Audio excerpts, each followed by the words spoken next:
السلام عليكم ورحمة الله تعالى وبركاته. سو دhowaada saaxiibada qiimaha iyo qadarinta mudan ee ku xiran janaalkan. waa mar kale muuqaal hor la daawada hadii tahay markii koowaad soo booqatay janaalkan subscribe noo saar sidoo kale muuqaalkan like noo saar. waa mahadsantiin inta ka bacdi ku soo dhawo mowduuceena maanta oon ugaga hadlayno musalsalka walaalaha xalqadiisa nagu soo wajahan ee 61aad. hadaba ugu horeyntii xalqadii 60aad wuxuu baahan tahay in laga daba tago maadaama dabcan Soomaalida wali aysan daawan xalqadaas 60aad. Soomaalida waxaa la sheegay in uu soo baxdo toddobaadka kale, yacni xalqadii 60aad anaga saleeto ayaan soo faalayna ay ahayd ayaga Soomaali ahaan waxa uu soo baxday 59aad markii 60aad ba kama warhayaane 61aad hadda kadib saas isuguma sii mashquulin doono gooskooskay macluumaadada markii laga yimaado xalqadii aan faalayna ayaa wixii aan ka tagnay aan dib ugu celin doona oon dul meereynaa isa ula socdo laakiin muuqaalkan wuxuu ku saabsan yahay xalqadii 61aad iyo wixii ka dambeeya. waa tadawada muuqaalka laag noo saar mar kale macnaheedu waxaan ka wada hadii aad like saarin oo kaliya ay kama wadi laba jeer like taabso. waa tahay dadka intooda badan waxay isweydiinayaan beerkii goormu ogaan doonaa caakif dambiyada uu geystay sidoo kale mobilkii halkuu ku dambeeyay season 2 aan ku aragnay sidoo kale mobilkaasi ma laga yaabaa in la tuuray. ugu horeyntii waxaa la sheegay beerkii inay degan yihiin gurigii ay season 2 deganaayeen oo aysan meel kale aadin. xalqadii u dambeysay qoftii ay la ahayd kaamirada maysan qaban ayay ahayd sidoo kale beerkii oo gurigooda galaya seasonkaas u bilowday wali maana arag ayay ahaydba. inkastoo maalmihii u horeysaan aragnay ee xalqadii u horeysay aan filaya markuu beerkii la soo hadlayay dooru markaas waan aragnay ay ahayd laakiin wixii inta ka dambeeyay beerkii gurigooda maana arag. waa tahay mobilkii Rasuul Oscar ama Raamu mobilkiisa halkuu ku dambeeyay. mobilkaas runtii waa cadeynta kaliya ee soo hadhay ee caakif lagu geyn doono xabsiga dhamaadka musalsalka insha Allah. sidoo kale marnaba maanka ka saarina yacni cadeyn la'aan taxanaha ma dhamaan doono marka mobilkaasi gacanta ayaa lagu hayaa laakiinse waxaa lagu wareersan yahay waqtiga la daawan doono muuqaalka ku dhex jira mobilkaasi caakifna dambigiisa sidaasi loogu sheegi doono booliiska iyo sidoo kale Aasiya iyo Cumarba. haddaba dadka intooda badan waxay isweydiinayaan muuqaalkaas ama yacni haddii uu noqdo bal ka waran muuqaalkii kaliya markii ay haysteen weli iyo caakif oo intii kale aysan ku jirin. horta halkaas cadeyn ayaan ka haysanaayo season 2 san u daawanay labada muuqaal oo dhameystiran bay ku jireen. insha Allah waxaan rajaynayaa labada muuqaal bay ku jiri doonaan si caakif dambigiisa yacni cadeyn oo ugu noqoto. haddaba dadka intooda badan sidoo kale waxay isweydiinayaan caakif weli oo kaliya muu dilin ama Aasiya aabaheeda oo kaliya muusan dilin ee waxa uu sabab u noqday in ay dhimato hooyadeeda. arrinkaasna ayadana see loo xalin doonaa. haddaba arrinkaasi waxaa la sheegay in loo xalin doono muuqaalka dhexdiisa waxaa ku duuban cod ama yacni muuqaal oo kaliya ma cod ayaa la socda. codkaasina waxaa hadlaya Aasiya aabaheeda isla markaana wuxuu dhahayaa xaaskayga adiga ayaa sabab u noqday in ay dhimato adnoo ku dilayaa. marka taasna waxay kalifaysaa caakif in laba dambi lagu soo oogo xukunkiisuna uu sii weynaado. waa tahay balaanu yara laaban xooga gooskooskii aan daawanay shalay toole ee gooskooska xalqadii 61aad waxaan arkaynay duuruku Aasiya dhunkanaya. kulay mar walba uu iska dhunkada waan iska garanaa laakiin si gacanta ayuu ka dhunkanayay. dadka intooda badan waxay leeyihiin dhunkashadaas waxay tahay natiijada DNA ka soo baxday ayay ahayd.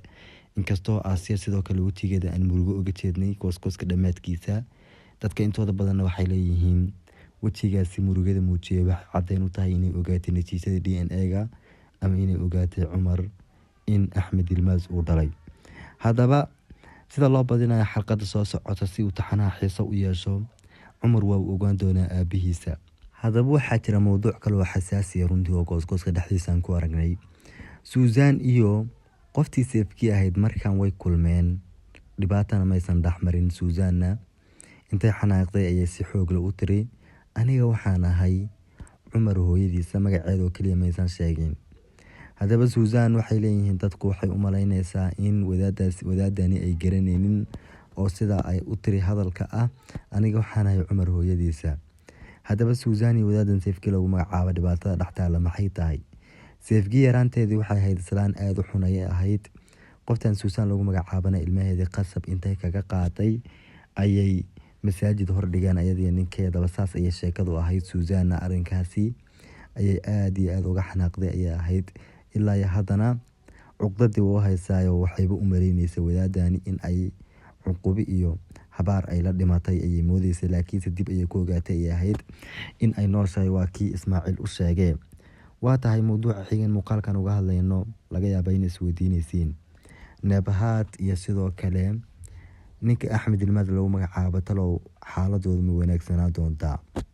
bilowga hore Axmed Yilmaz soo baxay waxaan u maleynaynaa Axmed Yilmaz in uu Suusan ku laabanayo, laakiinse ilama ahan inuu ku laabanayo. aniga fikirkayga mana hubo in uu ku laaban doono, laakiinse fikir ahaantayda ilama ahan inuu mar dambe ku laabanayo Suusan, sababtoo ah Suusan ilaa iyo hadda Caakif maysan iska furin, waana qof la qabo.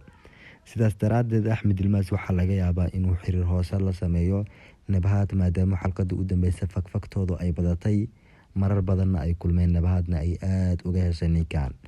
laakiinse waxaa la leeyahay Nabahad markii uu ogaato in Axmed Yilmaz yeeshay waa la isqabaan, dib ayay uga guranaysaa.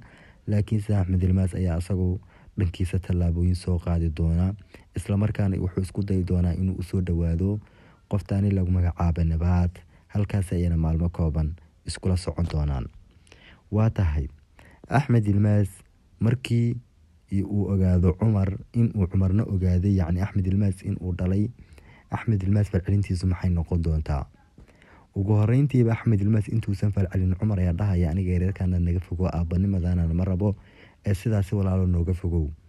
Axmed Yilmazna arrinkaasi wuu ku farxaya maadaama uusan doonin Cumar, laakiinse runtaa waxay tahay inuu dib ka jeclaan doono, uuna ogaan doono Cumar qofkuu yahay iyo wanaagiisa. sidoo kale Shanguul goormay dhalaysaa? Shanguul hadda ilmaheedu waa uu soo weynaaday, xoogaa 2 bilood iyo waxbaa noo hadha ayay leeyihiin. ilmahana 2 toddobaad ka hor daan idiin sheego, ilmaha waxaan idinku dhahay 6 bilood buu marayay, 3 toddobaad ka hor 4 toddobaad ka horna waxaan idinku dhahay 6 bilood ayuu marayay, 5 bilood ayuu marayaan ka wadaa. maantana waxaan idin leenahay 7 bilood ayuu marayaa. waxaa laga yaabaa in bilaha u dambeeya ay ku raagaan oo caadi nooga dhigaan. marka Shanguul ilmaheeda waqtiga u dhalan doono ilaa hadda qof akhbaarka haya macluumaadka haya arrinkaasi ma jiro, laakiinse 6 xalqadood u soo horeysa nagu soo wajahan ayaan rajaynaynaa in dhasha Shanguul. waa tahay Cumar goormuu aqbali doonaa Axmed Yilmaz inuu yahay aabihiisa kadib markii uu ogaado? saan wada ognahayba Suusan wuxuu ku aqbalay ku dhawaad 3 xalqadood. 3 xalqadoodna wuxuu ka dhawaajiyay in uusan dhihi doonin hooyo oo uu marwa dhihi doono.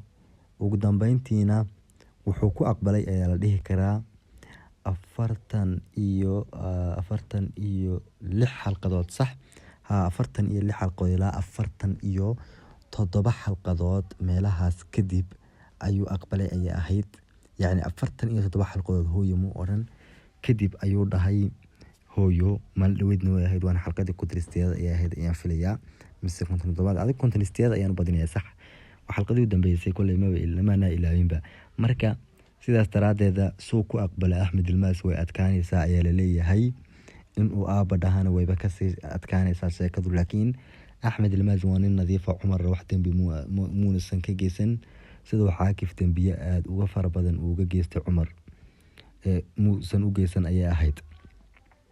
waa tahay koley mawduucan muuqaalkan usoo galay waa ninka lagu magacaabo Beerkii oo taleefankii baadigoob ku haya, waxaana loo badinayaa asxaabteena qiimaha badan xalqadaha nagu soo wajahan in uu ogaan doono. laakiinse runtaa waxay tahay Caakif saa xabsiga lagu geeyay imtixaanaa dhammaanayo waa run, laakiinse adi Beerkii waa kii khashifa ama Caakif uu ka daba tagi doonaa sirihiisa.